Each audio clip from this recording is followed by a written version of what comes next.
Bonjour à tous. Bienvenue pour un nouvel épisode de Pharma Now.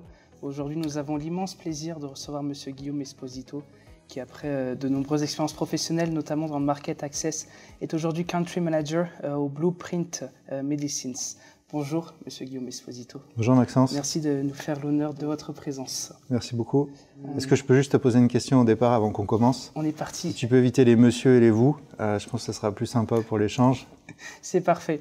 J'aimerais bien un peu connaître un petit peu ton parcours académique, ton orientation, mais aussi ton parcours professionnel. Mon parcours académique, si on peut dire académique, en tout cas universitaire, j'ai fait pharma après un échec en première année de médecine, donc un peu par hasard, et je me suis retrouvé dans une section à la fac de pharmacie de Lyon qui permettait de faire le choix d'un cursus pharma-ingénieur qui m'a permis en fait d'évoluer sur un double diplôme de pharmacien et d'ingénieur validé par la fac de Lyon et par l'école des mines de Saint-Étienne. Et au niveau plutôt du parcours professionnel jusqu'à aujourd'hui, quel est Et du coup, après ces diplômes, je me suis orienté vers l'industrie pharma pour rejoindre un groupe français qui s'appelle Servier, dans un département de stratégie qui m'a amené un peu par hasard, et on en rediscutera plus tard, à faire du market access, du pricing au niveau international. J'ai eu plusieurs postes de market access, de pricing à des fonctions internationales. Et après quelques années, je me suis orienté vers des activités plus de filiales en France, pour des raisons personnelles mais aussi professionnelles. Ce qui m'a amené à évoluer vers le poste de directeur market access en filiale française, puis de country manager aujourd'hui chez Blueprint. Tu m'as dit que tu avais eu le choix en pharmacie de faire un peu ce double diplôme pharmacien-ingénieur. Pourquoi avoir choisi de faire bien l'école des mines? Qu'est-ce qui en a découlé de ce choix après lors de ton parcours professionnel? Ce qui est intéressant, je pense, dans les formations complémentaires, finalement le vernis qu'elles nous donnent un peu en plus, l'employabilité, les orientations professionnelles qu'elles nous ouvrent et les portes qu'elles permettent d'ouvrir. En étant dans le cursus pharmacien-ingénieur, on avait plusieurs choix d'écoles. L'école des mines avait l'avantage d'être une école un peu généraliste, dans laquelle on choisissait notre programme à la carte et qui m'a semblé intéressante aussi par sa réputation et l'impact qu'elle avait pour pouvoir ouvrir des portes intéressantes. La réalité de cette école, en tout cas, ce que j'y ai trouvé d'intéressant, c'est que, étant généraliste, elle a été vraiment ouverte sur beaucoup de dimensions du management, du business, de la stratégie financière d'entreprise, ce qui m'a permis de découvrir un peu plus le monde de l'entreprise qu'à la fac de pharmacie. Actuellement, tu es Country Manager à Blueprint Medicines. J'aimerais bien savoir un peu ta fonction, tes principales missions et les responsabilités que tu as au quotidien. J'ai une double casquette en fait, et ce qui est intéressant aujourd'hui dans mon poste, je reste directeur Market Access, donc responsable vraiment des enjeux Market Access pour la filiale France, Belgique et Pays-Bas de Blueprint. Et en plus de ça, j'ai une dimension Country Manager pour la France, ce qui m'amène en plus des fonctions du Market Access à être le point de contact, le directeur de toutes les opérations qui se passent en France pour la filiale de Blueprint. Blueprint étant un groupe américain, il y a beaucoup de choses qui se passent dans toutes les activités de l'industrie pharma de type recherche, développement aux US. Et en France, on est vraiment une filiale dépendant de ce groupe plus international qui rassemble des fonctions d'activité médicale, commerciale, marketing, market access. Je fais un peu de RH, je fais un peu de finance. J'ai un peu cette multicasquette d'être responsable des opérations France. Et en t'écoutant parler, en écoutant un petit peu ton parcours, j'ai remarqué que tu as quand même une belle expérience pleinement dans le domaine du market access. Je crois que la dernière fonction, tu étais directeur de market access à Biogen. Oui. Je pense que nos étudiants, on a quand même déjà une belle idée de ce que c'est que le market access. On aurait peut-être aussi besoin un peu de tes lumières pour y voir un peu plus clair sur ce que c'est, en prenant par exemple l'exemple de ta fonction à Biogen. Le market access chez Biogen, que je peux vous expliquer, c'est vraiment un market access de filiale. Qui a plusieurs dimensions. Si on prend un peu le cycle de vie des produits, dans la partie un peu précoce, l'idée c'est de pouvoir être en relation avec les équipes internationales, notamment sur qu'est-ce qui permet d'obtenir un remboursement dans un pays donné, donc là on parle de la France, avec tous les enjeux de développement, de design d'essais cliniques, de stratégie réglementaire qui sont pour le coup pas du ressort d'une filiale. Donc on est vraiment en interaction pour préparer l'arrivée d'un produit avant sa commercialisation et son remboursement. Il y a toute l'étape du coup à partir du moment où on récupère un produit qui a obtenu son AMM, qui consiste à préparer des dossiers, à être en interaction avec les différentes autorités, que ce soit la HAS, que ce soit le CEPS, avec certains ministères, certaines autorités, certains experts aussi, notamment cliniciens, pour aider à mieux comprendre comment le produit est susceptible de s'insérer dans la stratégie de prise en charge des patients dans une pathologie donnée. Il y a souvent aussi une dimension qu'on oublie un peu, la maintenance d'un produit une fois qu'il a été commercialisé. Une fois qu'on a obtenu un prix, un remboursement, souvent on a des re-échanges avec les autorités, que ce soit pour des baisses de prix, que ce soit pour des arrivées de génériques dans notre environnement, qui font que finalement c'est tout au long de la vie du produit, même après des fois l'arrivée des génériques, qui peuvent nous amener à accompagner ces produits. C'est tout un cycle de vie. En quoi le market access, il est important que dans le cycle de vie du médicament, dans sa chaîne de valorisation? Est-ce que le market access, c'est vraiment un domaine fermé où ça t'arrive de collaborer avec des secteurs qui peuvent complètement différer? Au-delà de toute considération de la vie d'un labo, je pense qu'on est la fonction qui, après les activités réglementaires, permettent de s'assurer que les patients qui correspondent le plus aux besoins et en tout cas à la potentialité d'un médicament de répondre à leurs besoins médicaux puissent effectivement y avoir accès dans des bonnes conditions de prise en charge et de remboursement. Et ça, c'est vraiment la clé, je pense, qui doit conduire à toute réflexion d'amont, de stratégie. C'est vraiment de bien réanalyser parmi les données qu'on a, quels sont les patients qui vont bénéficier le mieux de notre traitement pour justement trouver la meilleure manière de le rendre disponible pour les patients, souvent le plus vite possible. Des fois, c'est pas le cas, c'est pas possible, mais en tout cas, vraiment dans les meilleures conditions. Après, sur ta question d'avec quelle fonction on interagit, moi, c'est ce que je trouve fascinant, et d'ailleurs, c'est pour ça que j'ai gardé cette casquette de Market Access dans mon rôle aujourd'hui, c'est qu'on a une interface de tellement de dimensions qui se croisent et qui, des fois, se parlent pas beaucoup. On est sur un volet responsable d'aller capter l'intérêt clinique d'un produit pour des patients donnés. Donc, on doit pouvoir aller parler avec des pharmaciens, avec des médecins, avec des gens qui sont proches finalement d'une routine un peu plus clinique de prise en charge des patients. Et on doit comprendre les enjeux du système dans lequel les patients rentrent. Tout ce qu'on appelle souvent le parcours d'un patient. Il faut vraiment arriver à le décrypter parce qu'il y a beaucoup d'éléments qui vont jouer. On parlait de mon poste chez Biogen. On a réfléchi à un moment sur le parcours dans l'Alzheimer et on s'est rendu compte que pour accéder au traitement, il y avait un enjeu de pouvoir équiper les hôpitaux de jour de lits pour pouvoir faire toute la partie diagnostic et injection du produit, puisque c'est un produit qui devait s'injecter. Donc ça rentre aussi finalement dans la réflexion de Market Access. Okay. Et au-delà de cette dimension clinique, il y a une dimension très économique, puisque finalement on va être en charge de négocier le prix, les conditions économiques d'un médicament. Et donc finalement par ce biais-là aussi, d'être responsable un peu quelque part du flux économique que va générer ce médicament et qui va pouvoir être réinvesti dans le développement de nouvelles molécules. Et justement, ton poste actuel, rien que par le mot, j'ai envie de dire, il diffère un peu de celui que tu avais chez Biogen, peut-être plutôt en termes de responsabilité. Ouais. Et si tu peux m'expliquer un petit peu la différence entre ces deux postes, un que j'ai l'impression qu'il est purement market access, ouais, et l'autre qui est peut-être un peu plus large ou a plus de responsabilité aujourd'hui. On vient de discuter finalement de l'interface de ces différents métiers. La proximité finalement dans le laboratoire pharmaceutique avec le milieu médical, le milieu pharmaceutique, c'est la responsabilité des équipes médicales. Donc on a un directeur médical, on a des medical advisors. En tout cas, toutes ces équipes-là sont généralement les personnes qui sont en première ligne, en contact des équipes médicales, des médecins pour faire de l'information médicale globalement et pouvoir bien comprendre comment les patients sont pris en charge et où le médicament peut être le plus utile, mais aussi des fois pour mettre en place des projets.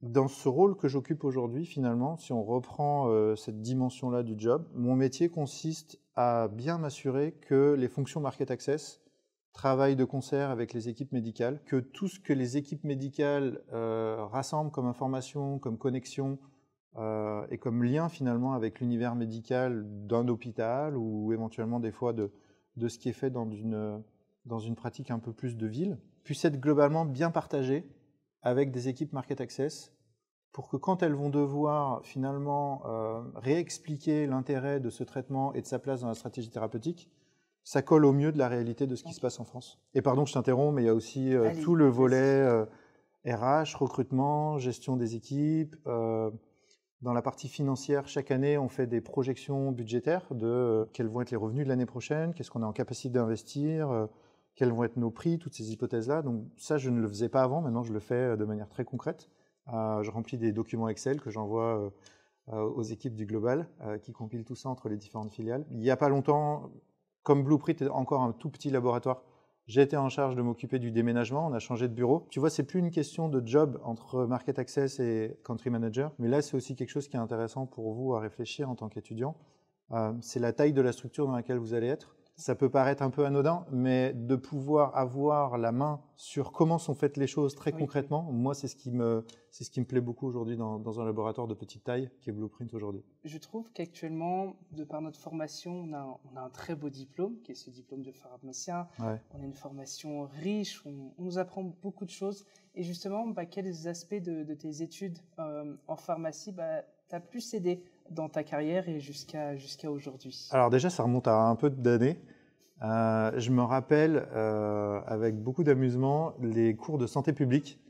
Avec le recul, je me dis que c'était vraiment les prémices, en tout cas à l'époque, peut-être que maintenant ça a un peu changé, de ce qui allait être la composante de base technique de tout ce que je fais aujourd'hui, tout ce qui est épidémio, tout ce qui est médico-économie, tout ce qui est processus de décision et étapes avant la mise au remboursement d'un médicament, tous les schémas de financement qu'on avait dans les cours à l'époque. C'est ce que j'ai réappris dans mon métier et c'est probablement ce qui m'a servi le plus. Mais je pense que la physio, c'était des choses qui étaient clés. Je pense que la pharmaco, c'est des choses qui étaient clés. Et notamment, là, je fais référence à une de mes précédentes expériences en psychiatrie, où globalement, les mécanismes d'action des antidépresseurs étaient vraiment les meilleurs moyens d'évaluer quel était l'intérêt d'une molécule par rapport à une autre. Ce que je dis souvent, c'est que pendant nos études en pharma, on apprend une langue de pharmacien. En école d'ingé, par exemple, j'ai appris une autre langue qui était un peu plus technique, de finance, de stratégie d'entreprise. Et en fait, ces langues qu'on acquiert, on ne s'en rend pas compte, mais elles nous permettent de beaucoup mieux communiquer avec les différentes personnes qu'on va rencontrer, avec les différentes dimensions avec lesquelles on va être amené à travailler. Et finalement, c'est des accélérateurs de compréhension et d'intégration dans les écosystèmes dans lesquels on va travailler. Et justement, je pense peut-être à nos étudiants en 3e année, 4e année, qui sont peut-être un peu dans le flou en ce qui concerne leur orientation, quelle école choisir, quelles grandes écoles, quel master. Faire une école de commerce pour un étudiant qui a envie de se diriger vers le market access, est-ce que ça semble nécessaire ou pas du tout? Une école de commerce ou plein d'autres choses, je pense que la clé, c'est d'aller y trouver, si on arrive à savoir en amont, et là pour le coup, le jeu, c'est de parler avec les anciens, essayer de savoir un peu qui a fait quoi, se laisser un peu influencer et absorber toutes ces informations. Je pense que la clé, que ce soit une école, que ce soit un boulot plus tard, c'est de faire quelque chose qui nous plaît et qui nous intéresse. À partir du moment où on aura trouvé cette clé-là, on va être beaucoup plus déterminé, on va être beaucoup plus motivé, je pense qu'on sera meilleur. Et tout ça, ça fait un ensemble qui ouvre beaucoup de portes, en tout cas beaucoup plus de portes, que si on fait quelque chose par obligation ou pour un mimétisme parce qu'on nous a dit que telle école était prestigieuse et qu'il fallait être diplômé de cette école. Maintenant, la question entre une école de commerce, entre un master spécialisé, pour le market access réellement spécifiquement, je pense qu'il y a vraiment deux voies très différentes. J'ai beaucoup décrit ce que je faisais dans une filiale. Dans une filiale, j'aurais plus tendance à recommander un master spécialisé des métiers du market access et de l'accès au marché pour faire de la médico-économie, pour apprendre tous ces systèmes, et même idéalement via un cursus d'apprentissage, puisque ça permet aux étudiants d'être carrément au cœur du réacteur, à préparer des dossiers. Pour en avoir accueilli plusieurs, c'est vraiment la meilleure formation pour eux, pour être directement opérationnels au moment où ils vont commencer à travailler. Okay. Les écoles de commerce, pour moi, sont peut-être plus orientées vers des métiers de type stratégique, de type d'amont, de type vision un peu d'ensemble commercial, qui ressemblent peut-être un peu plus à ce qu'on peut faire dans un métier de market access, dans une fonction internationale d'un siège. Là, pour le coup, les équipes accès au marché sont beaucoup plus sur l'amont de la vie du produit, sur la projection de comment il va s'intégrer et la coordination entre les différents pays pour lesquels il va pouvoir éventuellement être remboursé. C'est un peu la différence que je ferais si c'est pour de la filiale, aller plutôt vers un master spécialisé pour être directement embauchable. Pour une fonction un peu plus internationale, j'irais peut-être un peu plus vers une école de commerce. Parfait. Mais on parlait d'école, de master, mais est-ce que finalement ce n'est pas plutôt des compétences ou des expériences spécifiques que vous nous recommanderiez à réaliser? Je vais peut-être faire un petit peu peur à tous les étudiants qui sont déjà en 4e, 5e, voire dans leur fin de parcours. Mais les expériences, ça se cumule avant l'école de commerce et avant les masters. Dès votre 3e année, choisissez tous les modèles qui vont vous permettre d'avoir une expérience de stage, professionnel, peu importe, mais en tout cas, tout ça, ça va commencer à quelque part vous professionnaliser dans votre manière de vous comporter, de vous intégrer et de fonctionner dans une structure qui a quand même des codes assez spécifiques. D'ailleurs, que ce soit dans une industrie pharma, que ce soit dans un hôpital, que ce soit dans une officine, le but c'est réellement d'avoir cette espèce d'attitude professionnelle et d'en comprendre bien les codes pour les adapter. Une fois que tu as multiplié un peu d'expérience dans différents domaines, ton école, ton master sont aussi des bons tremplins pour t'amener vers des choses assez spécialisées, vers le domaine vers lequel tu t'orientes. Et là, pour le coup, ça vaut le coup aussi de réfléchir à quelles sont les typologies de stages qu'ont pu faire les anciens étudiants pour essayer de comprendre. Il y a pas mal d'entreprises qui renouvellent souvent des schémas de recrutement avec des canaux historiques. Et ça peut être un bon modèle éventuellement pour pouvoir intégrer en se disant tel laboratoire est plutôt orienté vers telle fac, vers tel master, vers telle école. Ça peut être déjà une bonne première piste. Et après, il y a la dimension internationale. Je sais qu'on vous le répète probablement souvent oui, et beaucoup. Oui. Mais être capable de bien parler anglais, ça fait la différence. Être capable de parler d'autres langues, ça fait la différence. Être capable d'avoir une expérience de culture de travail d'un autre pays, ça fait la différence. Des fois, il suffit de pas partir forcément très loin en termes de pays. Dans mes expériences pro, je suis parti en Finlande. On n'a pas l'impression que c'est le bout du monde non plus. Non, pas vraiment. Mais globalement, ça a été hyper riche et ça m'a beaucoup servi. Ça, c'était un stage entre ma 5e et ma 6e année, par exemple. Okay. Après, j'ai été amené à partir au Danemark et j'en reviens avec énormément de dimensions différentes sur comment être un bon manager, comment bien travailler dans des équipes avec une culture un peu plus internationale. Et je pense que ça, c'est la clé aussi des expériences dans les différentes écoles et les facs. Toujours en restant un tout petit peu sur ta carrière, une question un peu plus intime. Est-ce que tu aurais une expérience ou une anecdote assez marquante que tu aimerais nous partager? En tout début de carrière, j'ai commencé avec un poste assez incroyable. On m'avait donné la charge de développer un peu la stratégie prix internationale dans une équipe qui faisait de la stratégie, mais j'étais globalement la personne à qui tous les dossiers de prix arrivaient sur la table. Donc j'avais en gros une assistante qui bossait avec moi, qui avait été assistante quasiment toute sa vie, probablement depuis plus de 20 ans, puisqu'elle avait un peu plus d'expérience que moi. Et il y a une première expérience, c'est que cette personne-là n'était pas pharmacienne, n'avait pas fait d'école d'ingénieur, n'avait pas fait d'école de commerce. Et c'est probablement elle qui m'a mis sur les bons rails dès le début, en m'expliquant en gros les codes de ce qu'il fallait faire, de comment ça se passait. Donc on a beau avoir des beaux diplômes, je pense que l'humilité c'est important. Exactement. Parce que tout le monde peut apporter quelque chose. On a passé globalement 3 ans et demi à travailler ensemble.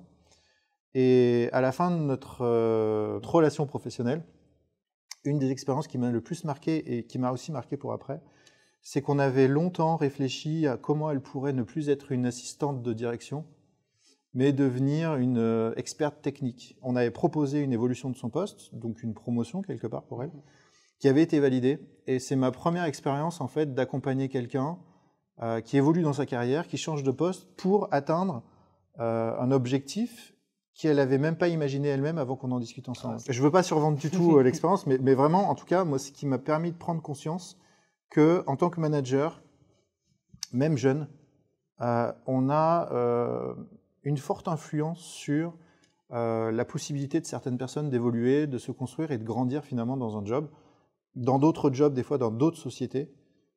Et si je tire un fil rouge finalement des expériences qui m'ont marqué, souvent en fait c'est des histoires humaines des gens avec qui on a travaillé, qui ont évolué, qui ont grandi, des étudiants qu'on a accueillis en apprentissage, qui ont monté leur entreprise. Ça, c'est des expériences qui sont marquantes et qui sont belles. Vous êtes enseignant au sein du parcours industrie de notre fac, de la faculté de pharmacie de Paris. J'aimerais bien savoir qu'est-ce qui t'a poussé, quelles étaient tes motivations vraiment pour entrer dans l'enseignement. Et puis aussi, avant de se quitter, est-ce que tu aurais un dernier message, un dernier mot, une belle parole que tu aimerais donner à nos étudiants en pharmacie? Honnêtement, je me remets tellement à la place de quand on est étudiant en 5e et 6e année, qu'on doit choisir ses choix de stage, d'école, dans les écoles de formation, parmi les différentes options qui se présentent. Et à tous ces moments-là où je me rappelle être totalement perdu parce que c'était un univers que je ne connaissais pas du tout et pour lequel on a envie d'avoir les réponses concrètes de ce qu'on doit choisir. Et je me rappelle en fait de ces personnes de l'environnement professionnel qui venaient nous voir, qui nous partageaient leurs expériences, qui nous donnaient leurs conseils. Et de l'élément de clarté que ça pouvait apporter quand on avait ces discussions avec eux, quand on faisait l'effort à la fin du cours d'aller leur parler, que je me suis dit, si c'est ça que je peux apporter en venant à la fac, Probablement pas pour enseigner quelque chose, mais au moins partager mon expérience. C'est vraiment pour ça que je le fais et que je suis ravi de le faire et de rencontrer chaque promo chaque année pour pouvoir avoir ces moments de partage. Et d'ailleurs, je pense que ma plus grande frustration, c'était pendant les années où il y a eu le Covid et tout le monde était en distanciel. C'était l'enfer parce que toi, tu es là derrière ton écran, tout le monde est là, tu te demandes si les gens, ça les intéresse ou pas. Alors que c'est tellement plus sympa d'être dans un amphi. Oui. Au moins, on peut se voir, on peut parler, on peut échanger et puis continuer les discussions. Et s'il y a un conseil que je peux donner, faites les choses qui vous plaisent en vous connaissant vous-même. Il y a beaucoup de gens, il y a probablement trop de gens qui suivent des cursus parce que ça fait joli sur le papier, ça fait des beaux CV. Il y a des gens qui ne sont pas faits pour être manager. Il y a des gens qui ne sont pas faits pour être des spécialistes. Je pense que c'est des choses qu'il faut essayer au maximum, et en tout cas, moi, c'est les messages que je communique régulièrement aussi auprès de la fac, de se connaître soi-même pour savoir ce qui nous plaît, ce qui nous aspire, et finalement des choses dans lesquelles on se fait plaisir. Et à partir du moment où vous ferez plaisir dans ce que vous faites, que ce soit être manager, que ce soit être spécialiste, que ce soit être technicien de laboratoire, que ce soit pharmacien dans une officine, même des fois dans des endroits reculés parce que les gens sont animés par une relation et une proximité des patients, je pense que c'est ça qui compte et c'est ça qui ferait que vous serez bon. Et on est encore dans un monde professionnel dans lequel les places sont chères, des fois des choses qui sont intéressantes, en tout cas sur lesquelles on souhaite évoluer, et petit à petit on se rend compte qu'il y a de moins en moins de places. Je pense que plus on est bon à ce qu'on fait parce qu'on est passionné, plus on a de chance finalement d'arriver là où on aura le maximum de choses à partager et à donner. Merci beaucoup de me faire l'honneur de votre temps. Merci beaucoup.